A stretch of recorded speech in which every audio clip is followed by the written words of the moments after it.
Hello everyone, welcome back to the Analyst by Vajiram and Ravi dated 9th July 2025. Today again we will be discussing some important topics that has appeared in today's The Hindu and the Indian Express newspapers which are very relevant for your examination. We have also incorporated two mains practice questions which will be highly useful for your upcoming mains examination. In our first topic, we'll try to understand the complex relation between the terrorism and the technology and how is it posing a challenge to the Indian security establishment. Then in our second topic, we'll try to understand various issues plaguing the UNFCCC and some possible solutions. After that, in our simplified section, we will take up 5 articles and we will try to explain them in simplest language possible to enrich your understanding of the newspapers. Additionally, we have also incorporated some prelims pointers which is going to be very crucial for your upcoming prelims and mains examination. So have a look on them also and stay tuned. So let's start our discussion with the first topic, that is Pulwama to Gorakhnath, technology and terrorism. The context of this topic is that a report released by Financial Action Task Force or FATF stated that online platforms, online payment service providers and the virtual private networks which are actually used to mask the digital footprint were used for various terrorist activities. And there are two specific terrorist activities which has been highlighted in the report are the Pulwama attack which happened on 14th Feb 2019 and the Gorakhnath temple attack which was a lone wolf attack which happened in the month of April 2022. This FATF or Financial Action Task Force was established in year 1989 by G7 countries, and initially the mandate of FATF was to curb the money laundering which was later extended to curb the terrorist financing activities also. And FATF maintains various lists like blacklist, grey list based on the restrictions that will be imposed on these countries. As of now, there are 3 countries which are kept under the blacklist of FATF. You people tell me in the comment box that which are the 3 countries which are kept under the blacklist of FATF. Now this report highlights the complex relation between the technology and the terrorism, how technology has actually facilitated the terrorist activities and how it is posing challenge for the security establishment. For example, the Pulwama attack which was done, that was done by a suicide bomber with the name of Adil Ahmad Dar, who was from the Jammu and Kashmir itself. Now, with the help of Signal app, Telegram and various other equipments like satellite phones, he was in constant contact with the top leadership of Jaish-e-Mohammed. Jaish-e-Mohammed was founded by Maulana Masood Azhar and one of his brother Abdul Azhar. He was one of the prime person responsible for IC-814 Kandahar hijack which happened in year 1999, and he was one of the important person. He was the planner of the Pulwama attack also. Now, how this person Adil Ahmad Dar, who was a local person, got in contact with these person? It is because of the technology. Because of the technology, because of the videos of the heads of this Jaish-e-Mohammed and others, this person was brainwashed. This person was radicalized. And because of that, he got ready to conduct that suicide bombing which led to death of 40 security personnel, 40 CRPF personnel. Similarly, this Gorakhnath temple attack which happened in the month of April 2022, it was done by a person who was a IIT Bombay graduate. He was a chemical engineer. He also worked in Jamnagar refinery. After leaving the job, he became part of various ISIS social media groups where there were various radicalizing videos available. He also allegedly read the ISIS radicalizing magazine with the name of the Dabik and Rumia. And because of reading all this content, because of watching all these videos, he got radicalized and got ready to conduct that attack on the Gorakhnath temple in the year of 2022. So this particular topic pertains to syllabus of your GS paper 3, challenges to internal security through communication networks. And internal security is an important part of your this GS paper 3. Every year you get at least 3-4 questions from internal security aspect. And with the new challenges that are coming, UPSC is also asking the current based questions or the issues which are there in the contemporary affairs. For example, in 2024 examination, they have asked one question in a 15 marker that how social media is posing a challenge to maintain internal security. So, there is a saying, there is one quote that terrorism is a tactic but technology has made it a pandemic. Now it has become much easier to facilitate any terrorist attack, and that is the reason it has now become very difficult for the security establishment to tackle this. Terrorism can be defined as an act of violence against non-combatants and that is generally done to achieve some political or ideological motives. Interestingly, more than hundreds of countries are the victims of terrorist attacks, but there is no globally agreed definition of terrorism itself. And India has been one of the major victims of terrorist attacks, and that started after partition itself, but it has seen a significant uptrend, especially after 1980s and 90s. In some of the recent attacks like Pahalgam attack, which happened in the month of April 2025 itself, which led to killing of more than 26 persons. Then the 2019 Pulwama attack, which led to death of 40 security personals. The Amarnath pilgrimage massacre, which happened in year 2000, which led to death of 105 people. The 1993 Mumbai bombings, which led to death of 257 people. The 2006 Mumbai train bombing, again it led to death of 209 people. And the 26/11 Mumbai attack, which again led to 166 people. So thousands of people have lost their lives because of the terrorist activities in India itself. And because of this technology, it is further posing challenges for the security establishment to maintain the sovereignty integrity of India, to maintain the safety of the people. Also, there are few terms which are related to terrorism, which has been in news. For example, the grey zone warfare, which is the zone between the peace and the wartime. That there is no complete peace and there is no complete war, conventional war.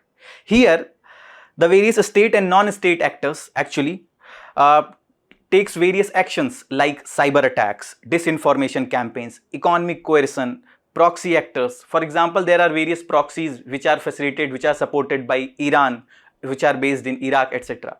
So this is that all will come under the grey zone. Whereas the hybrid warfare consists of both the traditional or the conventional warfare plus the new forms of warfare, that is misinformation or the disinformation or the cyber attacks. For example, during Operation Sindoor, what was happening? The conventional war was going, the drone attacks was happening, missile attacks were happening. On the social media, there was a constant disinformation campaign which was also being done by the Pakistani based Twitter handles and various other social media handles, and that is the reason that was blocked by the government of India. So what is this digital infrastructure for terror? What are the various mechanisms that are being used? First is the one important tool that is used for the terrorist activities is the encrypted apps, where the information is generally remains between the two people who are using that app only. For example, generally whenever you are chatting with a person on the WhatsApp, what is written at the top when you start the chat? That your messages are encrypted. Whatever the text or the videos or the audio you are sending or receiving, that is between you and the person who is on the other side of the mobile phone. And the WhatsApp says that even WhatsApp doesn't know about all those information and the messages. So it leads to secure planning. And the Pulwama attack that happened, the attackers actually used Telegram for the information exchange, for the planning execution of the attack. Then the dark web, which is again used, it is used for arms trading, anonymous funding, and in 2023 the NIA busts a dark web narcotics and terror attack. That shows the relation of narco-terrorism or the important concept of narco-terrorism, that where the money which is generally generated from the narcotics or the drug trafficking, that is used for funding terrorist activities, or the networks of narcotics can be used for funding terrorist activities. This relation between the narcotics and the terrorist activities. Also, this dark web is generally used with the help of the special tools, the special softwares, and the browsers are generally used like the Onion Ring, etc. And this is generally not available with the normal search engines like the Google, etc. Then we have the cryptocurrencies which are blockchain based. Okay, generally the rupee, that is the sovereign currency of India. Here that is backed by the Reserve Bank of India, that can be monitored properly. But the cryptocurrency are decentralized, they are blockchain based. So it becomes really difficult to track the origin of the cryptocurrencies, and that is the reason untraceable financing with the help of Monero, Bitcoin, etc. has facilitated various terrorist attacks. The ISIS Kerala module, which was funded by the crypto, which came into the news, which was busted by the terrorists, which was highlighted by the security establishment in year 2021. Then the drones or the unmanned aerial vehicles. Again, this is time and again used for cross-border arms smuggling. Every month you will listen to some of the story, you will find some stories where you will see that in the near of Punjab border or in Jammu Kashmir, there was a drone which was shot down by the BSF or the security forces. It is used for arms trading, arms smuggling, it is used for narcotics, drug delivery, etc. And in recently concluded Operation Sindoor also, you will see the changing nature of warfare. Earlier, it was the humans who were fighting the wars, but now it is a new kind of warfare where humans behind machines will be fighting the wars, are fighting the wars. For example, the missile attacks which were happening, the air defense system which was used, the unmanned aerial vehicles or UAVs like kamikaze drones, Harop drones, etc., which were used for attacking Pakistan. So this has given some positives also, but again, these drones are being used by the terrorists also. And the Jammu Kashmir based drone attack that happened in year 2021 is one such example, is one such manifestation of this drone as an tool in the terrorist activities. Then the deep fake AI videos which are used, this is generally used for spreading the misinformation. And again, that is part of the hybrid warfare or the grey zone warfare. For example, fake hostage videos, misinformation related to the leaders of the countries, related to the armed forces or the security establishment. And this leads to potential threat, but as of now, there is no major report of deep fake AI being used for the terrorist activities. Then the social media weaponization. For example, the ISIS Lone Wolf toolkit, which was released, which was facilitated with the help of various Facebook and Telegram groups. And it was also shared by WhatsApp in Kerala, and which was unearthed in year 2016 itself. Also, the key challenges related to the technology and the terrorism. The first important is the encryption dilemma. Whenever you are using the WhatsApp, whenever you are chatting with any other person, you will see that there is a message which is displayed that the chat between you and the other person is encrypted. Whatever the text or the pictures or the videos you are sharing, that is only between you and the other person. But if this information will be completely encrypted, this will also be misused by various terrorist groups for facilitation of information, for planning as well as execution of the terrorist attacks. That is the reason, to balance the privacy of the people as well as the security of the nation, this creates a dilemma for the security establishment as well as for the government. Why? Because after this case Puttaswamy judgment, which came in way back in 2017 itself, so this said that right to privacy is part of the fundamental right under the Article 21 of the Constitution itself. That is the reason, to uphold the privacy of the people and also to share information which is needed for a proper security of the nation, is a challenge for the social media platforms also. Then the jurisdictional lag. For example, various companies like the Facebook or the Telegram, etc., they are based outside India. So whenever any information is asked from these people, there is jurisdictional lag, there is jurisdictional issue, that terrorist activity happened at some other place and you are asking information from any other jurisdiction. More than that, there are different rules and laws for any specific country. For example, in India, there is Digital Data Protection Act. For EU or the European Union, there is different act. For US, there is another Digital Protection Act. So because of the different acts, this again create issues for the sharing of the information. So with regard to the jurisdictional lag, Meta or the Google often delay the information sharing, and this lead to a poor investigation or the delay in the investigation by Indian agencies. Then the skill shortage which we face, only 15% of police force are trained in the cyber forensics as per the data from 2023 Bureau of Police Research data. Because generally these terrorists and the people involved in this, they tries to destroy the mobile phones or the equipments they have used.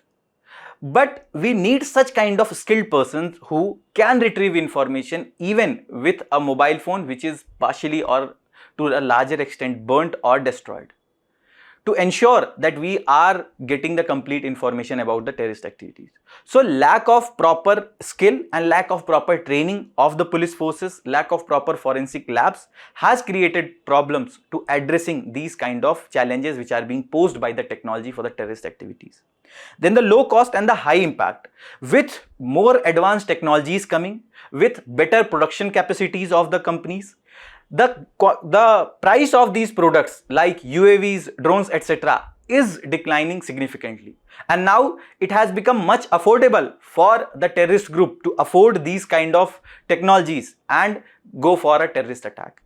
So cheap tech like drones or the fake account can be created by anyone without much difficulty. They cause disproportionate damage, because to what extent the security agencies can keep a watch. Because of the huge population, huge data that is shared, it becomes really difficult. For example, just look at the drones prices. The entry level drones start from 1 lakh itself, and a moderate level of drone will be around 2 lakh rupees to 3 lakh rupees itself. So because of this low prices of these drones, it has become much affordable for these terrorist group to go for these UAVs and drones for going for various terrorist activities. Also the poor inter-agency coordination. There are multiple agencies, there are local intelligence unit with the state forces, there are state police forces, other intelligence agencies of the state police forces like CID, etc. Then we have the intelligence bureau, we have the military intelligence, we have the RAW also. But there is poor inter-agency coordination. There is lack of proper channel of that can actually facilitate time-bound information sharing, and with that it will be much possible, it will be much effective in tackling any of the terrorist attack. But there is information delay, there is bureaucratic red tapeism, and that is the reason whenever the information sharing gets delayed, it leads to improper tackling of the terrorist activities. What are the various government measures to counter the tech-enabled terrorism? The first important is the legal measures like IT rules. This IT rules mandates the traceability of the encrypted messages itself, the first originator. It is the duty of the social media platforms to tell the first originator of that information whenever the government is asking. So they need to maintain that information, that from where the information actually originated. Also the UAPA, that is Unlawful Activities Prevention Act. Now this was amended in 2019. Now individual persons can be also designated as terrorist. Initially it was only the terrorist groups which can be banned or which can be designated. Now it covers online radicalization also, and it helped in banning ISIS related WhatsApp groups in India. Also the technological measures like the Netra system, which is an internet surveillance system, and it actually is a cloud-based computing system, you can say, which tracks all the internet traffic, all the information on the internet, and it has the significant codes that are maintained, that the words like bombs, kill, etc., that it is more of an AI based, that whenever these words like bomb, kill, etc. will be used by the people, this Netra system will be flagging that, and that helps in a proper monitoring of the internet traffic. Also there is a different Netra system by the ISRO, so don't get confused by this Netra system. And then we have the IDEX, which is the Funds Startup Developing Anti-Drone Tech. So this Innovation for Defense Excellence, or IDEX, it was launched in collaboration with Startup India and Atal Innovation Missions. It is helping the MSMEs or the new startups to innovate new technology to meet the requirement of the defense forces, and also to reduce the dependence on the imports of these products. Because initially India was highly dependent on the imports of the product. Even for the drones we were highly dependent on the foreign countries. But now with the more focus on Make in India, with support and proper support and hand holding by the government is shifting on more production from India itself. And here under this IDEX, innovators can moot ideas without an obligation to manufacture. So this is more focusing on innovation, that you bring technology, even if you don't manufacture, that technology will be used by other manufacturing companies, and which can lead to commercial production of the various equipments which you have innovated. And the current UPSC chairman, Dr. Ajay Kumar, he is the former defense secretary, and he was one of the significant persons for this program of IDEX. And the DRDO's Smash 2000 jammer or the GPS spoofers which are used, these are one of the products of the IDEX. So this GPS spoofers, that whenever a drone is coming, it is fetched with proper data and it is targeting a particular location based on the GPS mapping. But whenever GPS spoofers will be used, this drone will be thwarted, or this drone will not get proper data of the GPS location of the particular place where it is coming to target, and in that case it might be destroyed or it might not reach the actual destination for which it was launched. Then the institutional measures like NatGrid, or it integrates the banking, travel and the telecom data for the intelligence. It is not only helping the one aspect, rather the travel of the people, how it is happening, the financing, digital transactions that is happening, the telecom, the talks that are happening, that this national grid which actually helps in facilitation of the information as well as a proper monitoring of the information. Then National Cyber Crime Coordination Center, which is a body under the Ministry of Home Affairs, it monitors the cyber threats in real time. And then we have the NSG, National Security Guards UAV squad, which has been mandated to tackle and destroy the UAVs, and they are generally deployed during the 15 August and other ceremonies whenever the high dignitaries are there on the ground itself. So what should be the way forward? The most important thing is tech-enabled intelligence is the need of hour. For example, AI-driven human intelligence that deploys tools like Palantir Gotham to analyze the terror chatter.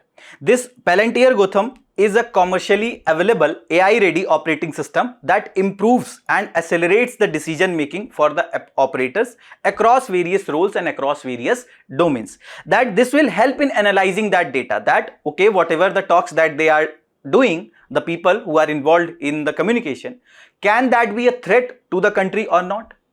Also, the blockchain forensics that can actually help in tracking the crypto transactions. For example, the chain analysis model of the European Union, etc., that actually help in analyzing the people involved in the cryptocurrency transactions, which can actually also help in highlighting or flagging any of the transaction which is involved parties of the terrorist groups, etc. Also the legal upgrades, the drone policy 2.0, which mandates the geofencing near borders, which restricts the use of the drones at various places. For example, near the parliament, etc., use of drone is prohibited. Also the digital sky platform which has been launched by the government, the mandatory registration of drones should be done on that platforms. Also the cyber terrorism law, that is the separate statute. For this, the UK's Computer Misuse Act can be used for a comprehensive cyber terrorism law, because as of now we do not have a comprehensive law which can address all the important aspects of the cyber security. Then there is need for capacity building, the cyber police units, one per district, and this can be funded by MHA's modernization program. For example, Uttar Pradesh government has established the cyber police thana in all the 75 districts. They also had established, or they also have ensured that 11 lakh plus CCTV cameras are installed under the project Netra of the Uttar Pradesh government. So similar measures can be also taken by the other governments. Then the DRDO's industry tie-ups that they are doing, for example, the Smash, the platform that they have established, the GPS spoofers that they have established. This can actually help in scaling up the anti-drone research and development, because whatever the next war we are going to witness, that will be not fought by humans, that will be completely technology driven. So we need to innovate, we need to develop that kind of technology. Also the global cooperation, we need to push for a UN Cyber Terrorism Convention. We need to ensure that there is proper collaboration and cooperation between all the agents, all the stakeholders that were involved for a proper comprehensive convention on the cyber terrorism. Also, we can join the Europol's EC3 for the dark web monitoring. So this European Cyber Crime Center, or EC3, is the body of the police officers, Europol of the European Union, and which is headquartered in The Hague, and it coordinates the cross-border law enforcement activities against the computer crime and acts as a center of technical expertise on the matter. So it is a group of police officers, in short you can say, who helps in monitoring the dark web properly. So India can think of joining this, or India can establish some kind of this mechanism for India itself. Then the community resilience digital Shakti 4.0 kind of abhiyan can be launched, which can help in tackling the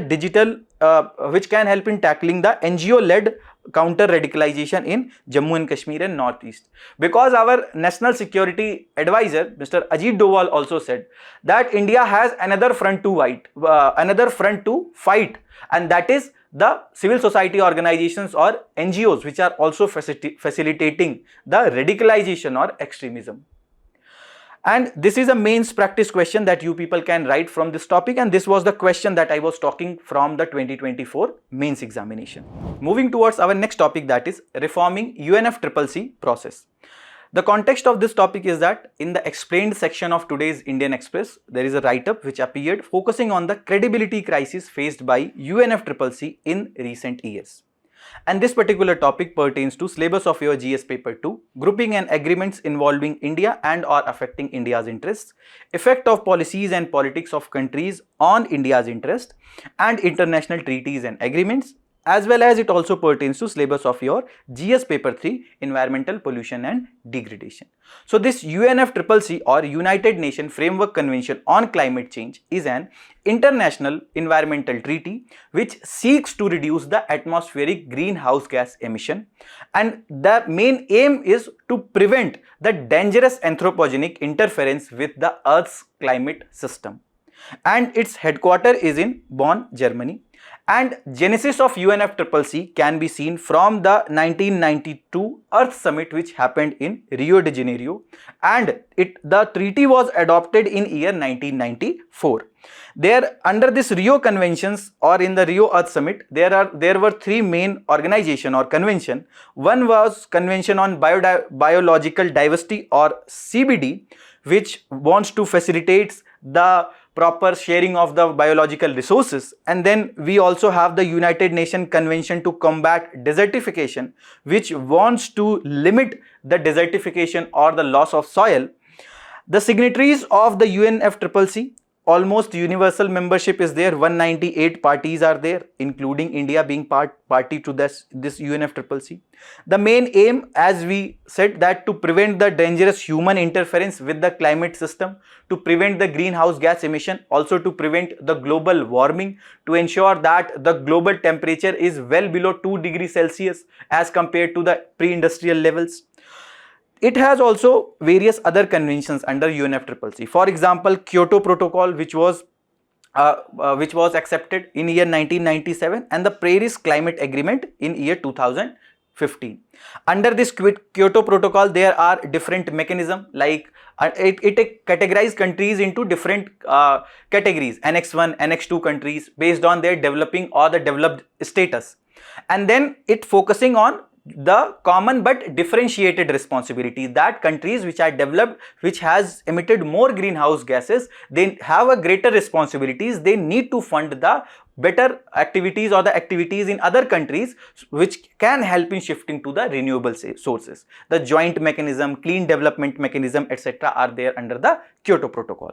And then we have the Paris Climate Agreement, which led to the nationally determined contributions or NDC targets, under which India also gave its Panchamitra targets, like reduction of the carbon intensity by almost 30 to 33%, then achieving the renewable energy targets, renewable energy contribution for more than 40%. Also, the carbon sink needs to be increased. So all that has been, these NDCs are the contributions which has been declared by the countries without any legal binding on the NDCs that countries are declaring.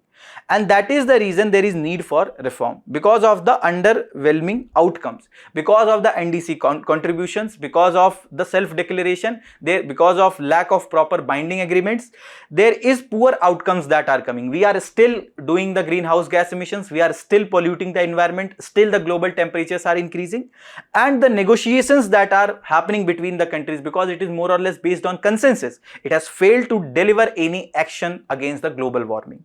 Also, the developed countries has failed to meet the targets or the commitments that they have made with regard to the financing or with regard to the reduction in the greenhouse gas emissions, and they are not facing any consequences also from the global watchdog or any of the global community. The developing countries, they are the small islands, they are more vulnerable states. For example, there has been reports of some small islands which got submerged in the seawater itself because of the increased greenhouse gas emissions, increased global temperature, which is leading to melting of the glaciers and which is leading to sea level rise.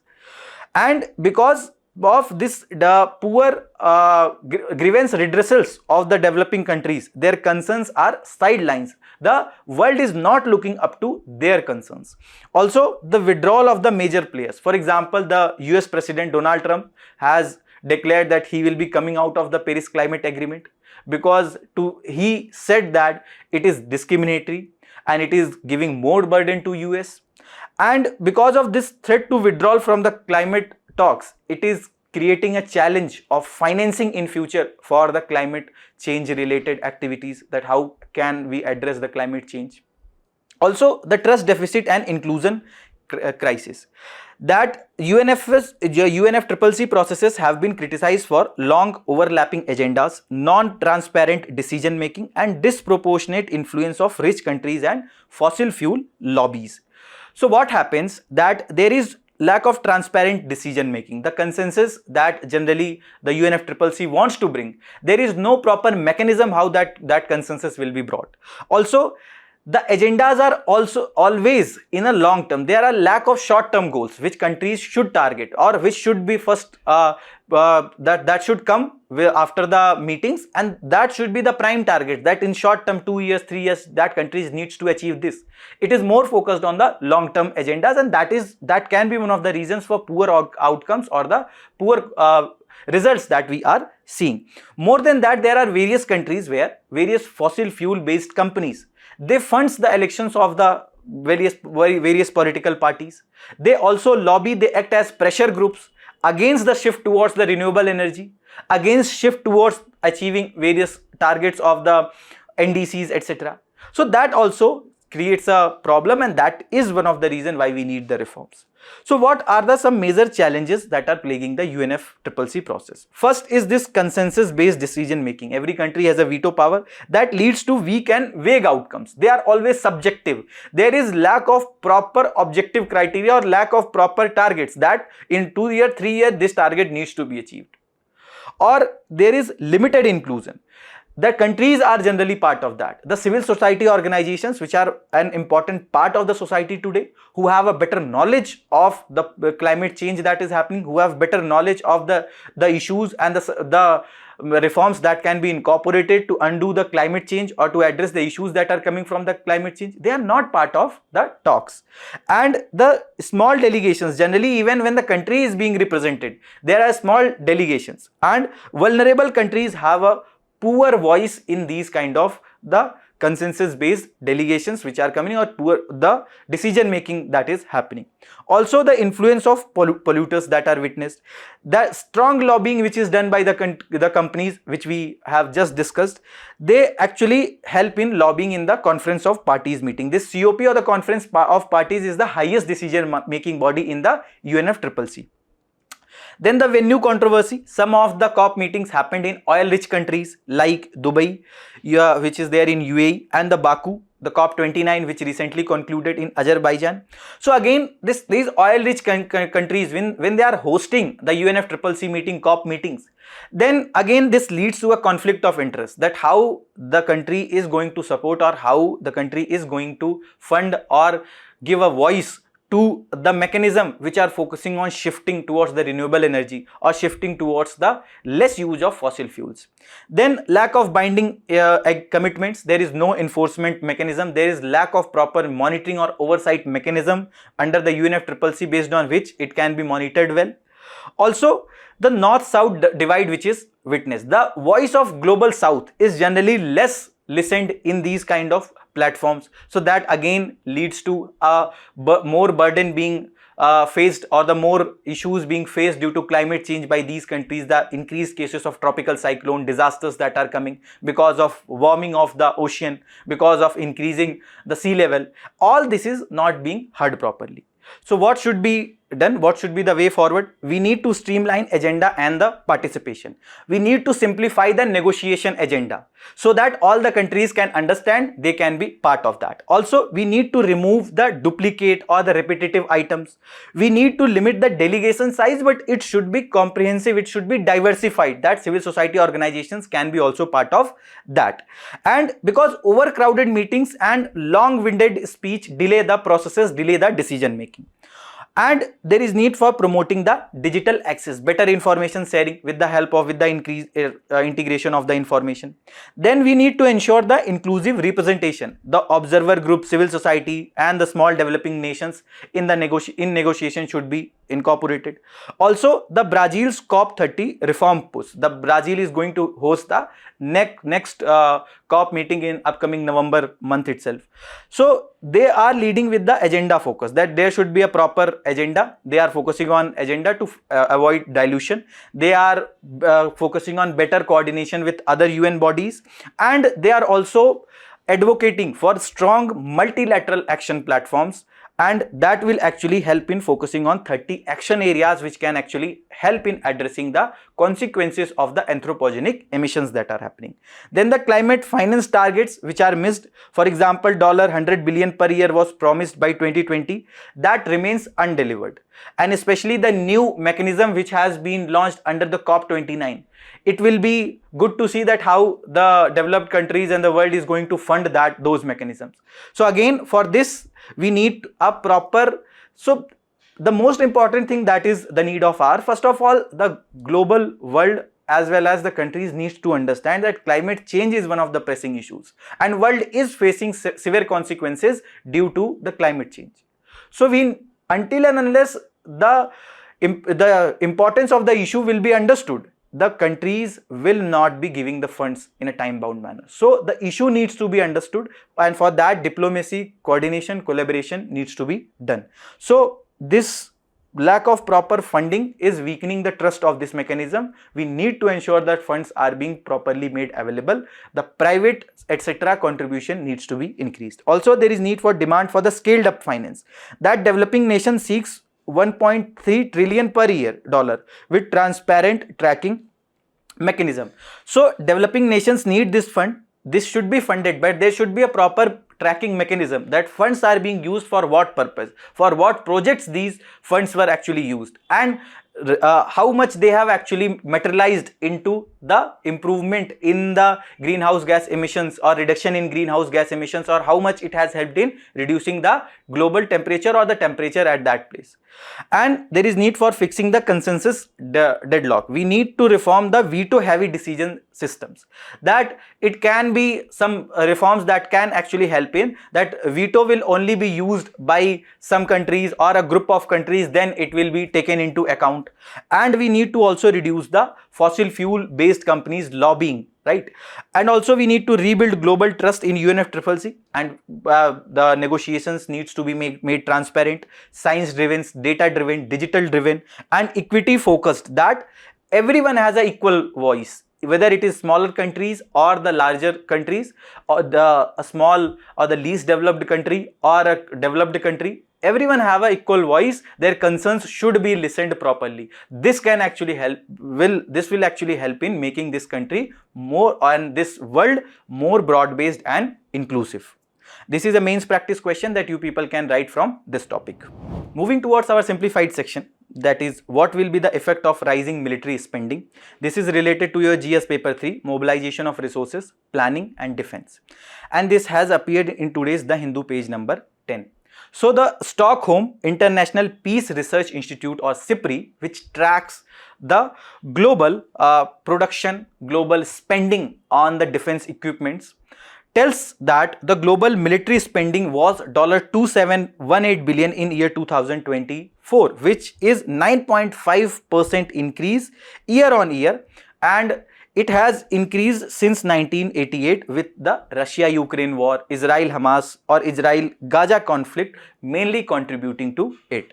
Also, the North Atlantic Treaty Organization, or NATO, summit in June pledged to increase the military spending by 5% of the member nations' GDP specifically, and core defense requirements as well as for the defense and security related spending by 2035. So initially, US being a prime member or the important member of NATO, the defense related needs were majorly being funded by the US itself. But when Mr. Donald Trump took the seat of president of US, he said no, the NATO countries should also increase their spending on the defense equipments. It is not only the duty of US to protect everyone who is part of the NATO. And the previous spending target was 2% for the NATO countries, and with this increase, sharp increase to 5%, this will further lead to increased spending. So majorly this text and context is focusing on the idea that when we are witnessing more focus on the global defense spending, when we are seeing more global wars happening between the countries, even after Russia-Ukraine, even after Israel-Gaza conflict, in the year 2025 itself, we are in the month of July, world has seen two most important skirmishes or the wars, you can say, the small scale wars. The Operation Sindoor, which happened, India attacked various terrorist sites in Pakistan, and then the attacks from Pakistan and subsequent attacks from India, which led to utilization of spending of various air defense systems, missiles, UAVs, etc. That leads to spending, and then the military or the government will have to replenish that, and that is the reason a 50,000 was additionally sanctioned by India to supplement the annual budget of 6.8 lakh crore, which was almost 8% of the spending, for emergency defense purchases to replenish the used weaponry which India used during the Operation Sindoor. Similarly, Israel-Iran war happened. Again, there were various defense systems like THAAD, Arrow 3 or the Iron Dome which was used. That is very costly. And the attacks that Israel was doing, the jets that were there, the mid-air refueling that was being done, all that leads to a cost to the economy, whether it is Israeli economy or for the US also, that had led to a cost. So because of these kind of skirmishes, short time wars that are happening, it is further leading to a greater military spending, greater defense spending. So the writer says that with more defense spending, obviously people have less money. People have limited money, the economy or the government have limited money. So if they will be spending this on the military or the defense, they will be compromising on some front. And what are those areas? That is the social sector, that is the public welfare. So it says that whenever the defense spending or the military spending is increasing, it will lead to cutting cost on the social sectors like health, education, etc. For example, as of now, India is spending only 1.8% on health, and National Health Policy 2017 says that we should be spending at least 2.5% of GDP on health. But with more defense spending, there may be a case that tomorrow there may be less spending on health and education, which is highly important for inclusive growth, for public welfare, to achieve socialistic principles, to achieve even the sustainable development goals by 2030. For example, SDG 1 of no poverty, SDG 2 of zero hunger. How we will be able to achieve that? We will be able to achieve that only by proper support, and that support will come from the expenditure of the government. But when government is spending on the defense and military, they will not have that much money to spend on these social sector reforms. That is what has been highlighted, that the increased military spending will have a deleterious effect on another SDG as well as combating the climate change. For climate change also, when the countries will not have finance, they will not be spending for the various projects or the various funding mechanisms which has been highlighted or which has been generally agreed under various COP meetings. Also, the UN is also facing funding crisis with Mr. Trump, who is saying that he has pushed NATO to adopt 5% military spending and has closed down the US Agency for International Development, USAID, which was providing around 50 to 60 billion worldwide in few years until the Russia-Ukraine war started. So this USAID was actually improving the lives of people. A Lancet study found that USAID assistance in healthcare and nutrition prevented 91 million deaths in low and middle income countries in past 2 decades. And because of this halting on this USAID, because of increased military spending, again there are chances that it will be difficult to tackle the poverty, hunger, malnutrition, etc. properly. Also, so as we have said that 50 crore was sanctioned for replenishment of the used weaponry, and it was addition to the 6.81 lakh crore which was already sanctioned for the this defense. And you can see for every rupee that government is spending, 8% of that is going on defense itself.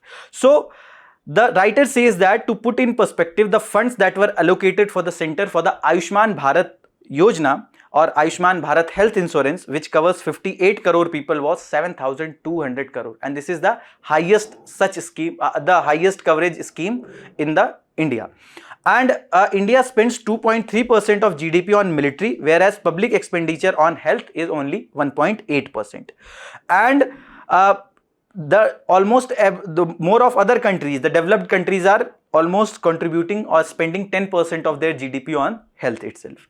And that is the reason there are chances, there are apprehensions which has been raised by the writer that with this is increased weaponization, militarization, with increased spending on the military and defense, there may be a compromise that we may see in the expenditure on the health and other social sectors. Moving towards next topic, that is an editorial from today's Hindu, quick fix, which is related to your GS paper 3 science and technology, and which has came in today's The Hindu page number 8. It says that the Union Cabinet recently approved a 1 lakh crore research and development innovation schemes that aims to incentivize the private sector to invest in basic research, and it will primarily consist of a special purpose funds established within the Anusandhan Research Foundation, Anusandhan National Research Foundation. So this ANRF is headed by Prime Minister itself, and it is a body which is statutory, which has been established by Anusandhan National Research Foundation Act 2023, and it will be in the form of low interest loans. And the ANRF is conceived as an independent institutional body with oversight by the Science Ministry to allocate funds for basic research and to incentivize the private sector participation in the core research. As of now, 70% participation in the research is by government or the public sector only. With this scheme, there are chances that the private sector participation will increase. However, the writer highlights that it will be good to see that how we will be able to implement or how effective this particular program will be, because already the incipient in the government's tall ambitions are traces of what has caused previous such schemes to falter. The first of these is conservatism. For example, one of the important feature or one of the important parameter which based on which the incentives will be provided is the condition that is given for availing funds. The only products that have reached certain level of development and market potential, or what is called as technology readiness level 4, will be getting the funds or will be able to eligible to get the benefits. For example, the TRL level 1 or the technological readiness level of any of the innovation actually determines that how much that product is ready to commercially produce that to a larger extent. So if a person had just started the research or the innovation, that will come under the TRL 1. But here the eligibility criteria is that only if a product or the innovation or the research has reached to a TRL level 4, only then it will be able to get the benefits. Means after TRL level there are total 9 levels. So there are 5 more levels, 4 more levels, and then the commercial production can start. But the major issue with the research infrastructure or the research architecture is that the initial funding that is required, initial support that is required. So government is presuming that people have that money, that they will be starting the research and innovation on their own. They will reach to TRL level 4, and then government will support from TRL level 4 onwards to ensure that commercial viability of that product is happening. So this writer says that this TRL level 4 appears to be an arbitrary decision to support any promising research, and that has progressed halfway. And it will actually, the scheme also seems to forget that technological advanced countries have become what they are because of their military industrial complexes, where the specter of war incentivizes the development of technology that is risky and expensive, but over time they may of immense use later at the developmental stage. What the writer wants to say that, see, whenever you are funding any innovation or research at TRL level 1 or technological research level 1 itself, there are high chances, or there are chances that it may fail. Government or the scheme will have to take that risk. And what we have witnessed, what we have learned from other countries, that whenever the countries has supported in initial funding of the research, despite being the risk involved, it has led to good research, good innovation and good products coming into the market. So this is one of the aspect which needs to be reformed, or that this can be one of the way forward for the scheme. Also, it says that India continues to hemorrhage the scientists to west due to the lack of opportunities which are commensurate with their training. Finally, it lacks a deeply skilled manufacturing sector that can make the products that scientists conceive of. That even if a product innovation or research has increased to TRL level 9, the commercial production is not going to happen, or it is very difficult to achieve the proper commercial manufacturing because of the lack of proper technology that manufacturing sector have, because lack of the proper investment in the capital that they have did, and the lack of skills that the manufacturing sectors people have. And this will create problems to ensure that the research will turn into the commercially viable product. And these are some of the initiatives or the schemes which has been launched by the government to actually focus on the research and innovation. For example, National Research Foundation, which has an objective of strengthening the research in universities across discipline. 50,000 crore outlay has been given, and it is under Ministry of Education. National Education Policy is also focusing on the better research, innovation and the architecture being developed in the universities. Collaboration with foreign universities has been also one of the focus area of National Education Policy 2020.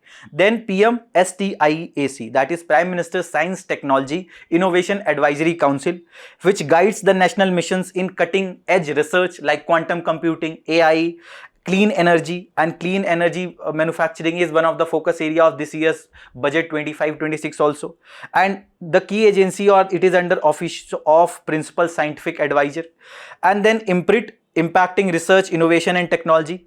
The objective or the focus area is to fund applied research in engineering and science with social relevance, means research which can be applicable for a better product in the market. There are multiple agencies involved, Ministry of Education, IITs and ISC, Bangalore, etc. are involved in this. Then Science and Engineering Research Board, or SERB, it wants to provide competitive grants for individual and institutional research and development, and it is also focusing on improving the women's participation in the STEM technology. Department of Science and Technology, DST, is the key ministry, key department or the agency involved. Then BIRAC, or Biotech Industry Research Assistance Council, which wants to promote the biotech innovation and startup research and development. It is under the Department of Biotechnology. Atal Innovation Mission, which is under Niti Aayog. Again, there was a question in the UPSC prelims examination on this Atal Innovation Mission, very basic question. It wants to foster innovation via Atal Tinkering Labs being established in various schools and incubators, and they will also give grants based on the challenges that will be achieved by these labs. Then Technology Development Board, which will be supporting commercialization of indigenous technologies, and it is again under the Department of Science and Technology. Our next topic is Uttarakhand to study the carrying capacity of cities to check the ecological imbalance, and this is related to your GS paper 3, conservation, environmental pollution and degradation. This has appeared in today's Indian Express, page number 13. So the Uttarakhand is one such state where you see large number of tourists going, especially in the summer month, and that too some religious sites like Haridwar, Rishikesh, etc. are located there, and that is again leads to a greater footfall of tourists. But Uttarakhand government has commissioned the assessments of carrying capacity. Carrying capacity refers to the maximum number of individuals an ecosystem or specific area can sustainably support without degrading the natural resources or causing the significant environmental damage. For example, this is a room. It has one of the ACs. Now, this AC, let's suppose, can support a proper respiration or proper cooling in this room only when 10 people will be sitting in this room. But what if we will stuff 100 people in this room? That will be beyond the carrying capacity of this room. That can damage the people we will be sitting in this room. That can also damage this AC. That can also damage this room. So this is what the carrying capacity is. So the government says that they will be assessing the carrying capacity of cities in the Himalayan states to check ecological imbalances, and they will be also looking that focusing on the ecology as well as economy of the Uttarakhand. And the state government is of intent on aligning its development policies with the ecology in the hill state that sees heavy influx of tourists and where construction activities can be ecologically harmful. For example, Tapovan dam projects, etc., Tehri dam projects. And if these projects will be in unplanned manner, that can lead to loss of life, property, as well as it can also damage the overall environment and ecology. Also, the hill state attracts streams of tourists both to its hill station and Hindu shrines, with 37 lakh people visiting these shrines in summer of 25. And the number often pose a problem as the ecology as well as infrastructure cannot cater to them properly, because every state has limited capacity or the limited infrastructure. You will often see the media reports, news reports, that people are stuck in kilometers of traffic, in kilometers of jams. Why? Because everywhere from Delhi NCR is looking for a weekend in Uttarakhand itself, and generally they spend their whole weekend only in traffic itself because of everyone thinking of going to Uttarakhand itself. So that shows ki the number of people, number of cars, number of footfall that is happening in Uttarakhand, that is reaching beyond carrying capacity, that what the number of people Uttarakhand can cater sustainably. Also, this is the basic definition, and this is with this graph also you can understand that this is the carrying capacity of any of the place, and when the population size increases beyond that, if the population will increase to this level, this shows that this is breaching the carrying capacity of that environment or that place. Moving towards our next topic, that is International Criminal Court. It is related to your GS paper 2, important international institutions, and this has appeared in today's The Hindu, page number 16. So the International Criminal Court on Tuesday issued arrest warrants for senior Taliban leaders in Afghanistan, whether it is the Supreme Leader and the Chief Justice of Afghanistan at this point of time, and they have been alleged to have done the crime against humanity on the gender grounds, and the Taliban condemned the warrants as an example of hostility towards the Islam, and they said that we neither recognize anything by the name of an international court, nor do we consider ourselves bound by the International Criminal Court. What is the difference between the International Criminal Court and International Court of Justice? So this International Criminal Court was established in 2002 and International Court of Justice was established in 1945, and ICJ or International Court of Justice is highest court of the UN, whereas ICC or International Criminal Court is not part of UN. Also, both have the headquarters or the location in The Hague, Netherlands. And jurisdiction of ICJ is for all the UN member states, whereas the ICC have a jurisdiction over individuals also who have committed the crime against humanity or any other such crime. The types of cases, the ICJ have the legal disputes between the states and request for advisory opinions on the legal questions, that is the jurisdiction general, and the types of cases that are taken by the ICJ. Whereas International Criminal Court prosecutes individual for most serious crimes as per the Rome Statute, and this actually talks about the crime against humanity. Then the appeals doesn't lie with the ICJ, whereas appeals lies in case of International Criminal Court. Enforcement power, there are no enforcement power whether the orders or the decisions of the International Criminal Justice, International Court of Justice or International Criminal Court. There is no enforcement power, and ICJ mainly relies on the UN Security Council to uphold judgments with permanent members having veto power, whereas the International Criminal Court relies on cooperation from member state to enforce its decisions. Moving towards next topic, that is the PARAKH Sarvekshan. This is related to your GS paper 2 education, and this has appeared in today's The Hindu, page page number 14. So the results of performance assessment review and analysis of knowledge for holistic development, Rashtriya Sarvekshan, that is the PARAKH Rashtriya Sarvekshan, which was also formerly known as National Achievement Survey, have revealed that Punjab, Himachal, Kerala, Dadra and Nagar Haveli, Daman and Diu and Chandigarh are the best performing states and union territories in school education. It has assessed the performance of 21,15,022 children in grade 3, 6 and 9 from 74,229 schools in 781 districts of the country in following subjects, that is language and mathematics for grade 3, 6 and 9, for world around us for classes grades 3 and 6, and science and social science for grade 9, and as many as 2,70,424 teachers and school leaders responded through the questionnaires that were prepared for this assessment. And it says that Kendriya Vidyalayas recorded the lowest performance in mathematics in class 3. In class 6, government aided and state government schools showed the poor performance in mathematics. For class 9, Kendriya Vidyalaya students performed the best across all the subjects.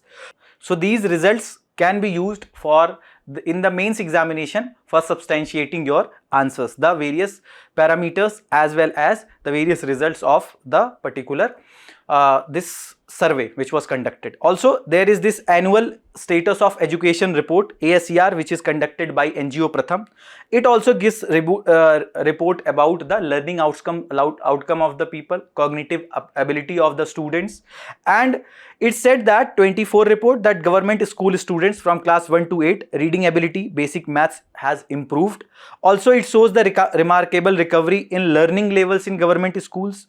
Also, government school outpaced the private ones in the learning recovery trends, and with increasing preschool enrollment, which has been mandated by the NEP also, road ahead for early childhood education is being focused on. Also, how the rural area has fared in school education, they have shown a significant improvement. Also, the table shows the percentage of children in class 3 and 5 able to read a class 2 text in government school. What is the comparison?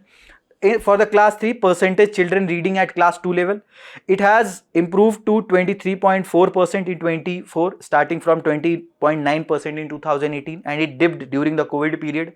Then class 5 percentage reading at class 2 level means what percentage of class 5 can read class 2 properly. It was 44.2 in 2018 and it is around 44.8 in year 2024. So you can use either this ASER report or this PARAKH survey in your mains answers. That is all from today's analyst. Thank you very much. All the very best. Keep studying.